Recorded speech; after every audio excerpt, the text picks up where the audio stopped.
the damage is just too much. We need to rediscover ourselves as Africans. You know, the West, all they've done is to sell their religion and their books to us. And there's nothing more than them recolonizing people. You go to the church and they brainwash you. They ask you to give them 10% of your salary, and they say miracle is coming. And there's no miracle coming. How can you sit at home, you're not working, and you expect to be rich? So it's brainwashing. They brainwash people.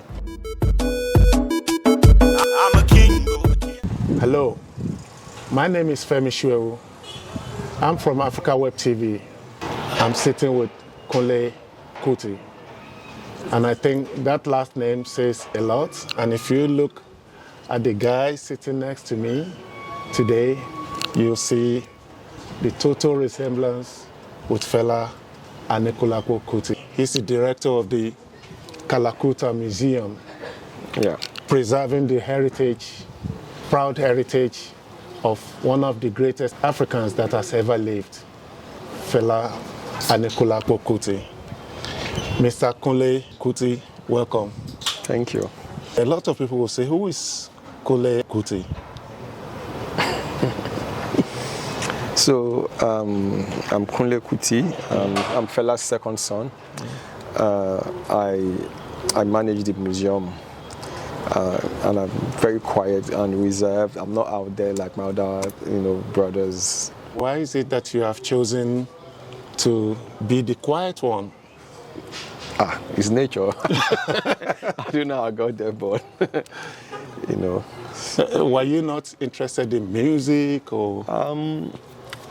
Even when fella was alive, I managed the shrine as well. Then I was the manager there as well. So just kind of quiet, kind of like my nature to be a bit quiet and laid back a bit. You are just a facilitator behind the scene? It's not as if I want to be a musician, I can't be a musician. I studied music, I can read, write, I can play a few instruments, but I personally chose not to, be a musician for personal reasons, But never say never. I don't know what tomorrow would bring. I might change my mind. But if I change my mind, I'd rather be a producer, So, and again, my son is studying music, he's in the uni, he should graduate this year, so I'm waiting for him when he's done.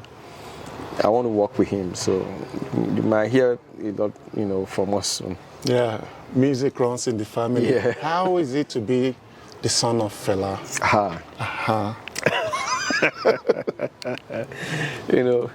That's that question I answer every time I meet people, So I know it's weird the way people, some people see fella like, to me it's just like an ordinary person. It was my father, still my father anyway. So, but I understand his characters are a bit weird, That fella is who he is. You can't change him. No. Yeah, and I'm happy he stood for people's rights. He was a how do I explain this? Anyway, he stood for his people, fought for people's rights, and gave them a mouth to speak as well. Fought against oppression, injustice, bad governance, etc. The list keeps going on, and that's the problem we have in Africa. Just bad government, and he couldn't, stick it again. So he had to do something about it, which he did through his music to communicate with his people. As a child of fella growing up, how was that, seeing your dad going through? I mean, the struggle is okay. A lot of people romanticize that, but we knew what happened with the first Kalakuta Republic. Yeah, that got burnt. We knew what happened to the mother. How was that for children growing up in that environment? It was a lot, it was difficult as a child growing up with, when you're a kid and you start to experience constant police raid, it was so scary at a point, but we got used to it. And I thought if he was trying to kill all of us. Because they didn't stop coming. It's like they were just, maybe when they are idle, like, okay, let's go to Kalakuta. Yes. Because, I don't know what else would make them come and raid Kalakuta on a constant base. Like, they just come. When he has done an interview, let's go and raid him. He's released a new song. So it was tough growing up, and people didn't want to really associate with us because they labeled him public enemy, for saying the truth. Yeah. So tell us a little bit about yourself. Me? Let's put Fela aside because you are also a man of yourself. You just said even the shrine, you are like the person running it. Yeah, here you are old shrine, Fela's shrine. Fela's shrine, and here you are. Here again. Also, just continuing his legacy, at least preserving his legacy. We have to. So tell us about yourself. Who is Kunle Kuti? Okay, I'm Kunle Kuti, second son, number 4 on the list of his children. Very quiet. You hardly hear about me. I have a family. I have 2 boys. What else? I run the museum. I joined Kalakuta as an organization. So I worked with Kalakuta Limited as the manager at the shrine. Then I also worked as a road manager on tours with him. Okay. Yeah. You traveled also all over with him? Yeah, we travel a lot. So I was the road manager anytime we go on tour. Okay.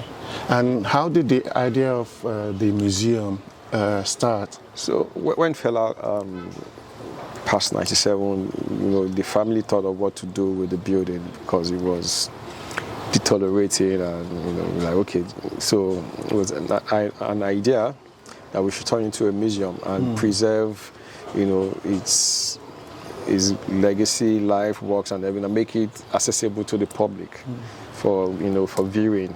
It is typical Fela to have a building in this neighborhood. Yeah. And I've gone round, I've seen the bedroom and all of that, very modest. Yeah. He was a simple man, he didn't even have a car, he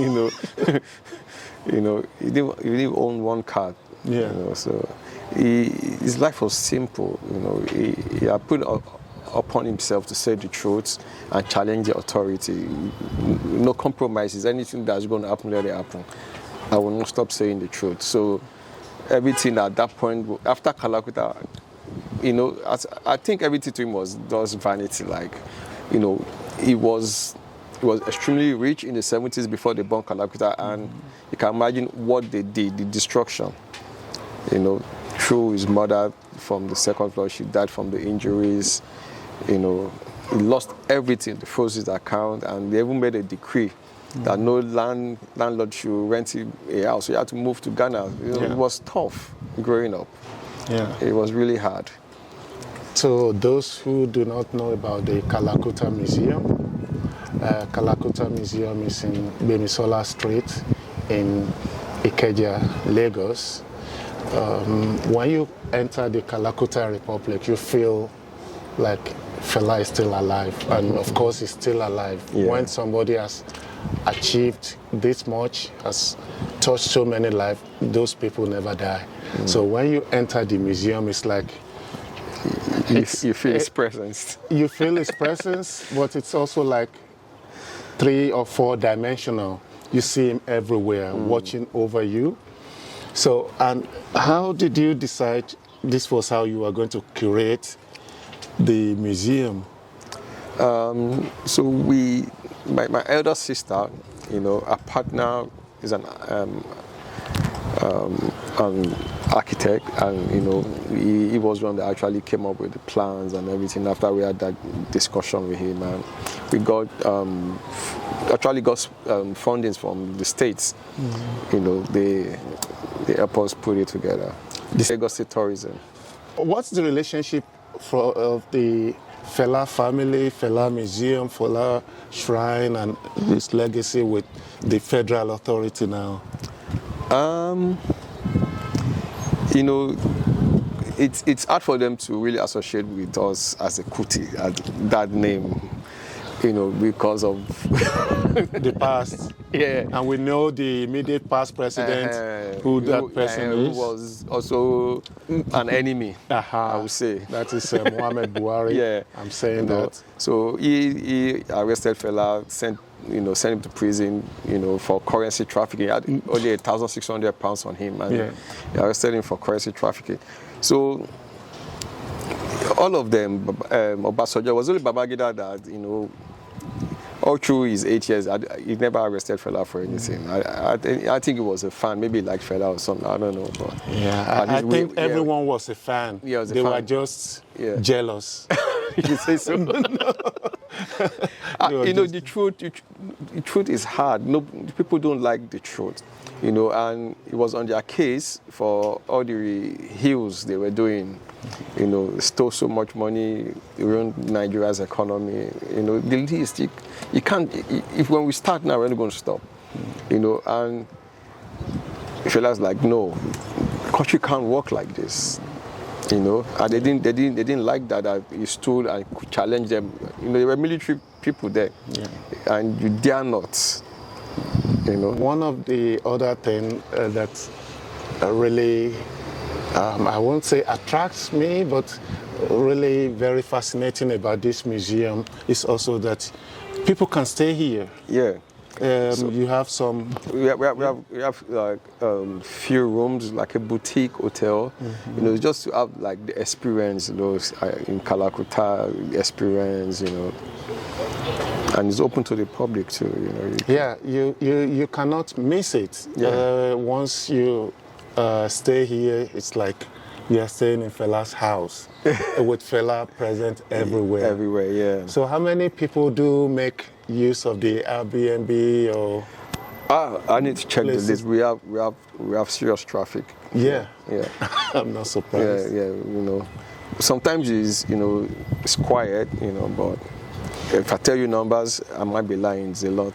It's just home away from home. Yeah. This man that I'm talking with is so modest that, when we came in, I didn't even know it was him. He was just helping around, and the way he just goes way above himself to just help people feel comfortable. It's Fela. Fela will be proud. Yeah, of course. Of you. It's one of the things we were taught to be, what's that word again? To be humble and always put people first in everything you do. That was a teaching. Put your people first. So what do you think of the Pan-Africanists of today, the modern Pan-Africanists? Because I was watching some past utterances of Fela. Yeah.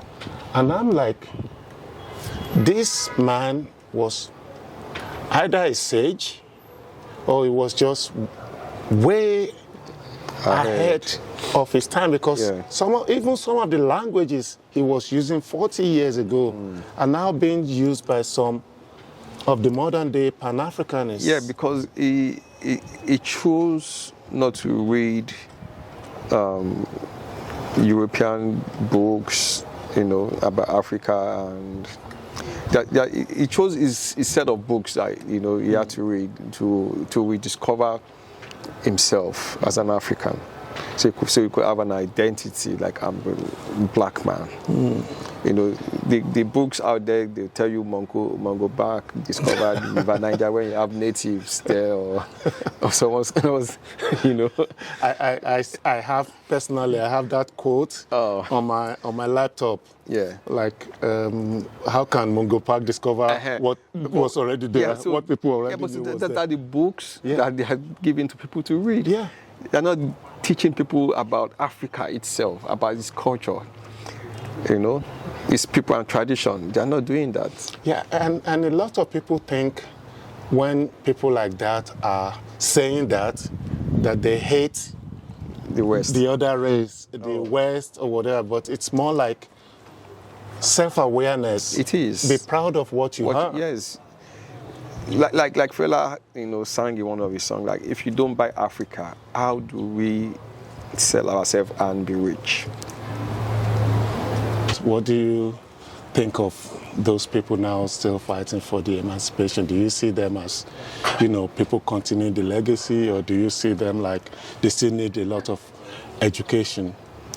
The truth of the matter is, we should even be thankful that there are people on that path, because if you look at it, a lot of people are colonized by the West mentally, So I think that, they're doing a good job, but is to reorientate people about. But how can you orientate people who think they know best? Because sometimes you say certain things. I'll tell you something. In the place I'm staying now, I was sleeping beside Marilyn Monroe. So, and I went to the manager like, why is this hanging beside my bed? Don't we have enough women icons in Africa, in Nigeria, to put there? Queen Amina is there, Anikulapo-Kuti is there. There's a whole lot. Those are the two names I mentioned was Anikulapo-Kuti and Chimamanda Adichie. Yeah, if you want somebody from now, or you want somebody from then. It's a whole lot of work, I don't know who's going to champion it. The damage, it's just too much. We need to rediscover ourselves as Africans. The West, all they've done is to sell their religion and their books to us. And there's nothing more than them recolonizing people. I pray we have good leaders that will, put Africa first. I hope personally that there are more people who are convinced that exactly what you said, these people came to sell the Bible, religion, everything. And it's big business. And it's like a franchise now. They don't need to do any work. We are doing all the work for them. Yeah. You know how many units of Bibles they sell in a year? How many? In Nigeria? Everywhere in the world. Okay. It's a lot. Yeah. Our own gods here, they label them as bad. Okay, for example, if you tell an ordinary Nigerian that, okay, you have a problem, go to your village, go see a chief priest or someone, say, super evil. Then you go to the church, and they brainwash you. They ask you to give them 10% of your salary, and they say miracle is coming. And there's no miracle coming. How can you sit at home, you're not working, and you expect to be rich? So it's brainwashing. They brainwash people. But if you say that, they come after you like anti-God, anti-Christ, anti their establishment. I don't know why people are so blind. If you see what the churches are doing in Nigeria, instead of them building industries, you see the mega churches they build.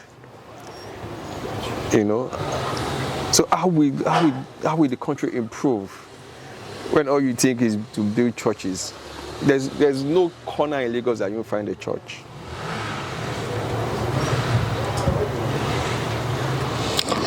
Well, Mr. Kunle Kuti, I would like to first of all thank you for, because this welcome.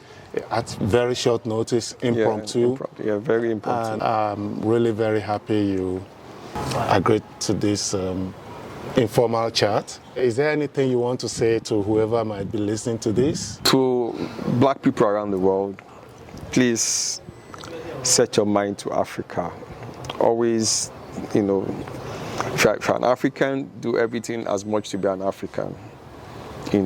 Patronize your race and continent. That's all I'm going to say to you.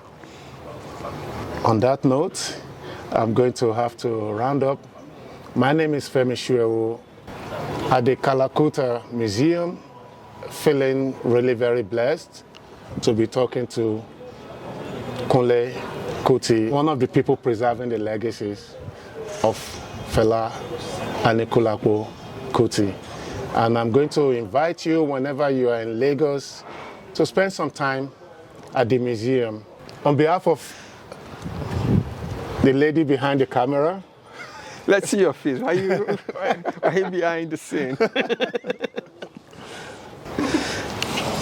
Coming home.